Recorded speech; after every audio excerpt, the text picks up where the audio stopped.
पा लागी का हालचाल बा भले। सुने हैं पिछला वीडियो देख के बहुत जने के अच्छा लाग और बहुत जने के बहुत नेवर लाग। पप्पू और पिंकी की बुराई कह दिए रहे ना, तो एकाक जने लिखेन कि अरे तू सोझे सोझे वीडियो पे लिख दे कि तू भक्त है। हम कहे कि ए भैया इनमें लिखा है कवन बात बाटे कि हम भक्त है कि हम नाई है। जवन हमार विचार बाटे उसे लोग अपने आप समझ जाते हैं कि हम का बाटी। कहा थे कि तू कांग्रेस के बारे में बुरा बोला और मोदी और योगी की तारीफ करे चाहत रहा वीडियो में।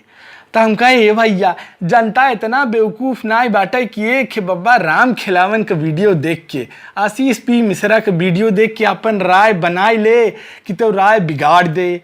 और कही कि उत्तर प्रदेश का अपन सबके जवन जनता बा, बिहार के जवन जनता बाटे, जवन उत्तर भारतीय जनता बा, एकर राजनीति के समझ बहुत गजब का बाटे। केहू एक मनई के कहे से वो बन या बिगड़ न जाए, वो अपने आँखी से देखत है, अपने काने से कुल बात सुनत है।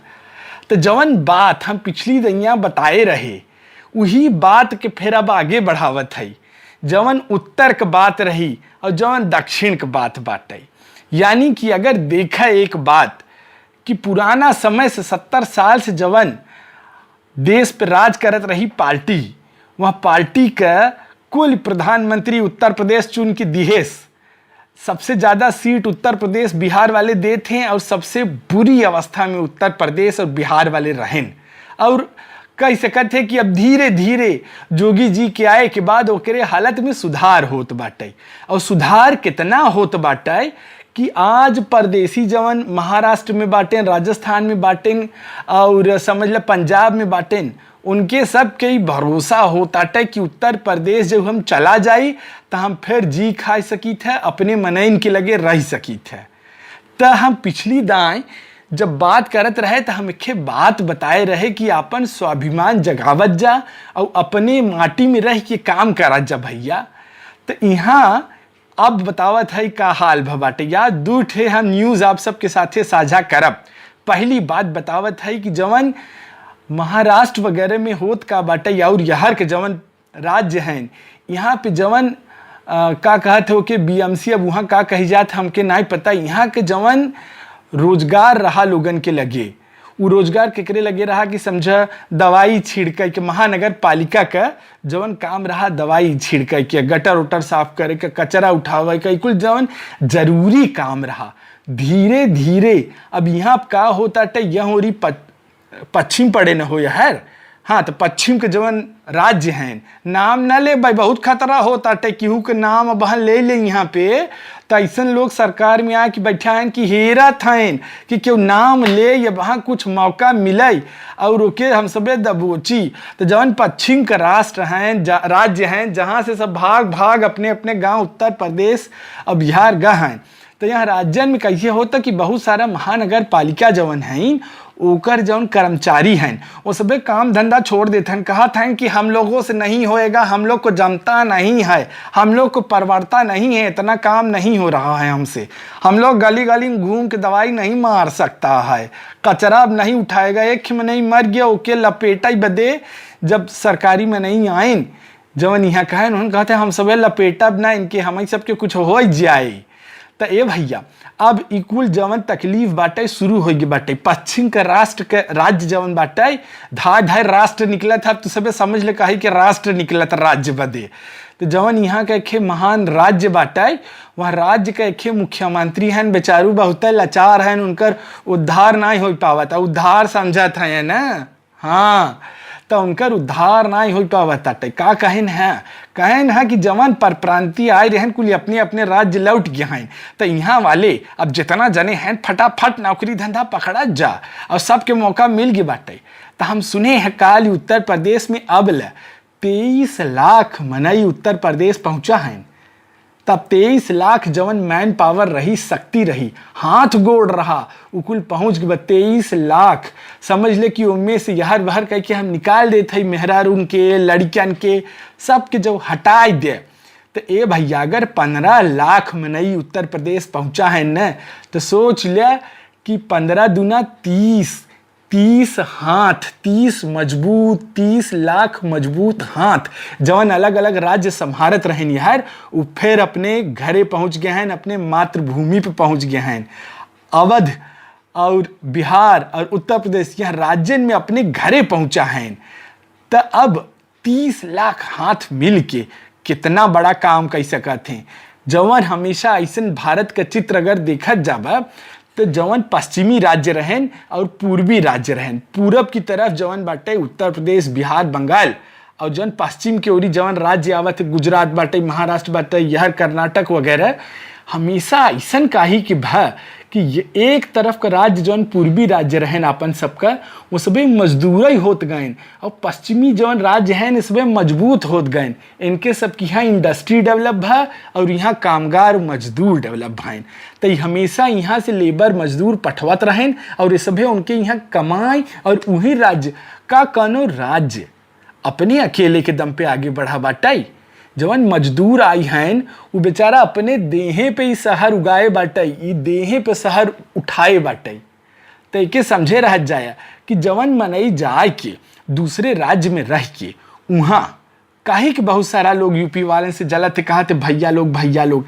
अब यहाँ जब बतियावा जाबा तो सब पता चले कि बहुत सारा लोगन के चिढ़ रहा था कि पर प्रांति यानी भैया लोग आवत जाते, चड्ढी पहन के आवत जाते महानगरी से जनता से बैठ के, और यहाँ पे भाड़ा के खोली में रह जाते और फिर धीरे धीरे यही काम करत जाते, अपने घरे का जमीन छोड़ावत जाते, शादी ब्याह करत थे, गांव में अपन घर बनवत थे, और फिर कुछ साल में यूं अपन घर बनवाई लेते। और यहाँ वालन के बेचारिन के मेहरारू जाए सबके घरे घरे घरे घरे जाए कि बर्तन भांडी माजा थी, और ओकरे बाद संझा की मनसेधु दारू लिया के दे थी, मनसेधु दारू पिया था और भर ही को उन्हीं के पीटा था। तो यही अलग अलग जौन राज्य हैं यहाँ पे काम चलत है यह होरी वालन के। और उत्तर प्रदेश बिहार वाले आवत है मेहनत करके अपन कुल काम खड़ा करके अपन घर परिवार बच्चा लड़किया सबके उठाए देते, खड़ा करत हैं। तो अब एक उदाहरण दिए कि पश्चिम के जवन राज्य बाटे महान राज्य, यहाँ पे कैसे होता है कि धीरे धीरे जवन कर्मचारी रहन उन्हन काम बदे मना करत हैं। अब एक मनई के गलती से दूसर का मनई के सीखा चाहे। और जैसे कि हम आप सबके बताए हैं कि उत्तर प्रदेश में राज के कर बाटे, उत्तर प्रदेश में हैं मुखिया जोगी जी, और जोगी जी जवन हैं वहाँ यह सिद्धांत के समझ ले कि मानत हैं कि दूसरे की गलती सीखा चाहे। जोगी जी का की हैं, जोगी जी उत्तर प्रदेश में एस्मा लगाए दिए हैं, एक नवा बहुत पुरान कानून है वो के लागू कर दिए हैं। अब वह कानून में का बाटे कि जितना जरूरी सेवा हैं ओकर कौनो कर्मचारी ना कह सकता है कि हम काम न करब। ये मुश्किल के घड़ी बाटे तो कानून यही बदे बना बाटे कि मुश्किल के घड़ी में कोई ना कह सका कि नहीं हम काम न करब। अब घरे में आप सभी देखा था ना, जैसे घरे के कोनो घरे के पतो बहुत अच्छी रहा थी, कोनो घरे के पतो कोनो घरे के लड़कियां बहुत ही खराब रहते, बहुत ही नेवर रहते। जैसे जान लिहेन कि अब घरे पे कोनो काज परोजन आवे वाला बाटे, कोनो काम होई वाला बाटे, तैसे बेचारे दुल्हन के मूड पिराए शुरू हो जाता है। अम्मा हमार तो मूड पिराया तो हमने काम कर पाऊ अम्मा।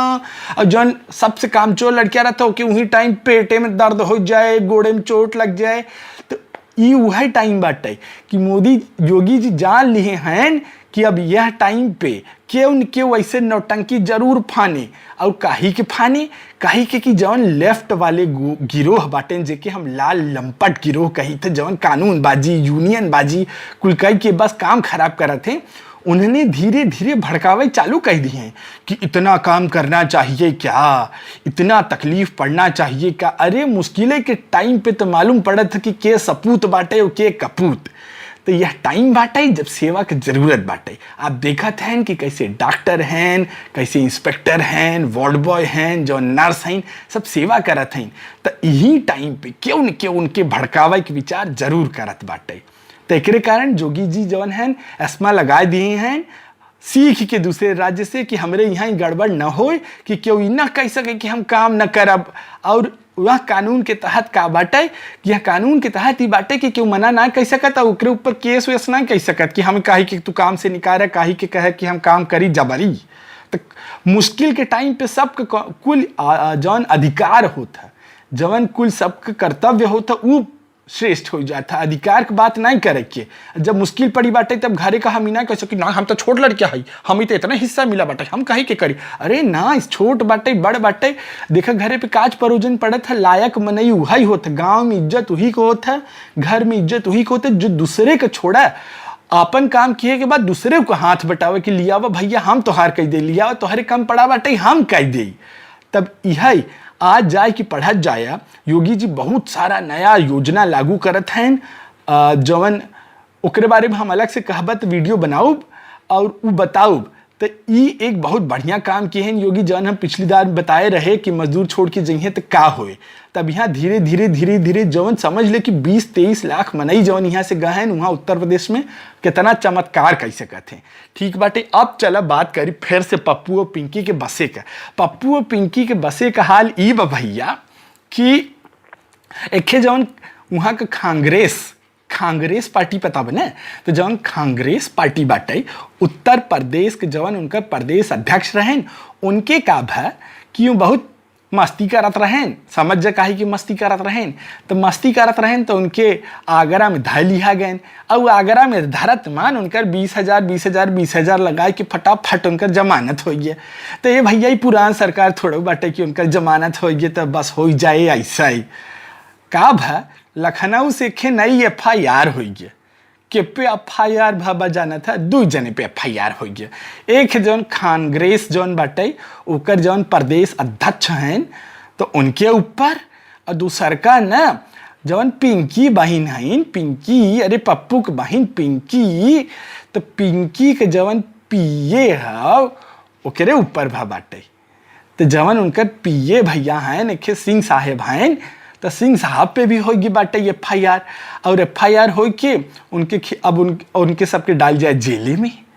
अब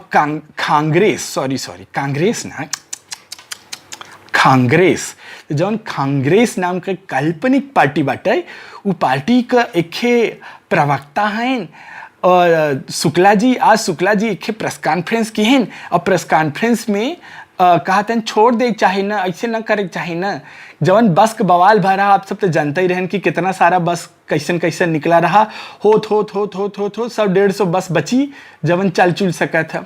बहुत सारे जना हमें नीचे कमेंट में लिखे रहें कि अरे राम रे, अगर 200-500 बस खराब हो गया बाकी बस तो चलाए ले चाहत रहा ना। ई उहई लोग बाटेन जवन कहते ऐसे कैसे कहा था कि 17-70 साल में कुछ नहीं भदे, इसमें कुछ तब है।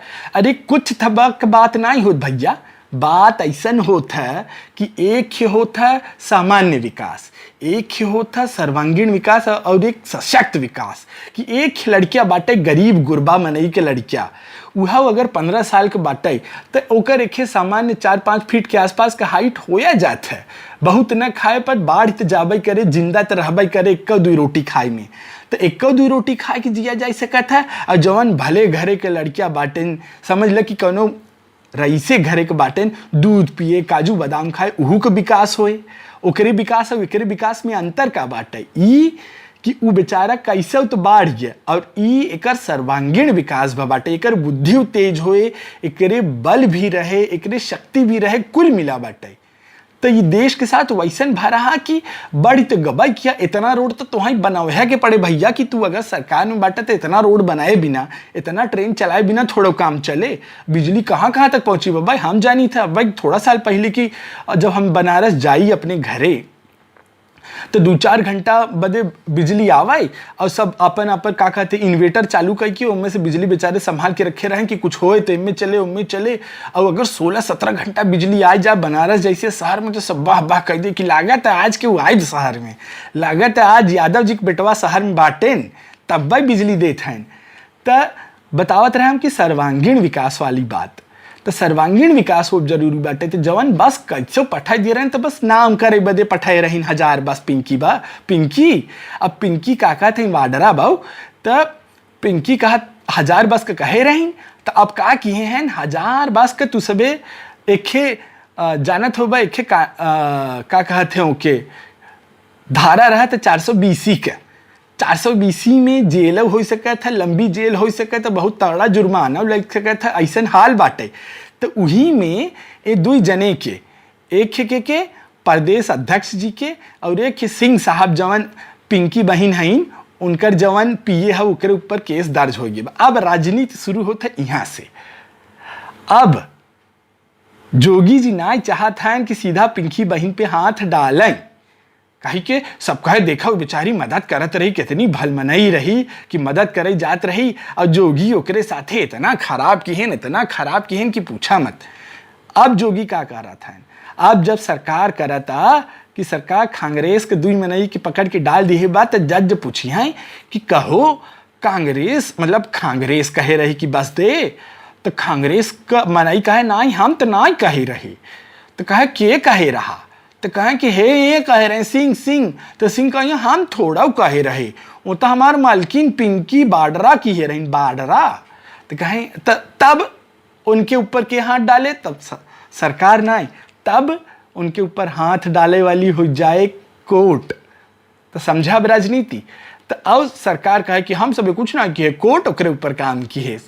तो ये राजनीति बाटे। हमेशा उत्तर प्रदेश और बिहार वाले जौन बाटे, अपन सबके उत्तर भारतीय लोग जौन हैं ये सब पारंगत होते राजनीति में, घरे घरे में राजनीति चलत है। हमार कियारी तोहार कियारी, हमार बसवारी तोहार बसवारी, दुई बांस हमार उपाल ली है, तू दुई बांस हमार तोड़ ली है। और ओकरे पीछे राजनीति कैसे चलत है कि बाजारे में जब चाय पिए जात जाबाई तब कैसे हम कैसे कवन बात निकलवाऊब, कवन बात कह के केकरे घरे में आग लगाऊ। तो राजनीति समझब हमारे सबसे अच्छा के जाने हैं। तो अब यही बात हम बतावत है कि आज यह दुई खबर के बारे में तोहरे सबसे बात करे आई रहे। एक है उत्तर प्रदेश की ताकत। अब उत्तर प्रदेश की ताकत जवन संगठित बाटे उत्तर भारत में रहे और वहाँ बदे काम करे। हम एक और बहुत गंभीर विषय पे बात यहाँ पे कहे चाहते हैं, हमारे दिल का बात। हम सभी यहाँ स्कूले में इतना साल बम्बई में पढ़ा है, जौने स्कूले में कॉलेज में हम सभी जाई, जौन मास्टर जी रहें, क्यों सिंह साहब हैं, क्यों पटेल जी हैं, क्यों उपाध्याय जी हैं, क्यों शुक्ला जी हैं, कुल मास्टर यहाँ पे पढ़ावत थे हिंदी, विज्ञान, अंग्रेजी, भूगोल, इतिहास कुल। उत्तर प्रदेश वाले अपने लड़कियन के ऐसा कवन पढ़ाई बाटे जौन ना पढ़ाई सकते न, और उनके लड़कियन की पढ़ाई बदे उतना दूर राजस्थान कोटा जाए पड़त है। अब मुश्किल के समय में बसे में बैठा के भगा दिया गए लड़के वहाँ से, हमें बहुत अपमानित और बहुत तकलीफ है, बहुत अपमानित महसूस बा हमें। उत्तर प्रदेश के जौन ज्ञानी गुनी लड़कियां हैं, ज्ञानी गुनी लोग हैं, तय करें कि काहे के इतना बड़ा पैसा हमार सबके दूसरे राज्य में जाए और वहाँ पे अपमानित महसूस करत जाए। हम सबे अपने राज्य में लगाए कि कोनो क्लासेस शुरू नहीं हो सकत, अपने राज्य में क्यों नहीं पढ़ाई सकत। तो ये बात के हम चाहिए था कि आप सब जरा गौर करें, और जे क्यों भी आप में से नया कुछ व्यवसाय शुरू करे चाहते हो, ओके सबके इक्वल टाइम बाटे शुरू करे, चाहे अपने शक्ति के पहचाने, राजनीति से ऊपर उठाएं, गांव देश के गांव के राजनीति से ऊपर उठें, आपसी राजनीति से ऊपर उठे, गांव के मजबूत बनावा। तो आज का पहली बात हम बता दी है, उत्तर प्रदेश का शक्ति जवन दूसरे राज्य से आई बाटे, अब यह राज्य के भोगे शुरू हो गए बाटे, शुरू हो गए बा भैया, याद रखे। रिक्शा, टैक्सी, दूध, भांजी कुली पे असर पड़े वाला बाटे यह तरफ का जौन राज्य बाटे। और दूसर का हम बताए कैसे राजनीति में जोगी महाराज पिंकी बहन के पटखनिया दे बदे माहौल बना दिए हैं। और तीसर की बात हम कहे फिर से, हर वीडियो में हम लगभग कहब कि आत्मनिर्भर हो जा। जल्दी ही दूसरा वीडियो लेके हम मिलब, तब तक बदे पा लागी अपन सबका खूब ख्याल रखा जाया। घरे में सबके माई बाबू भैया भौजी बहनी बिटिया सबके हमार प्रणाम। जय हो जय हो जय हो।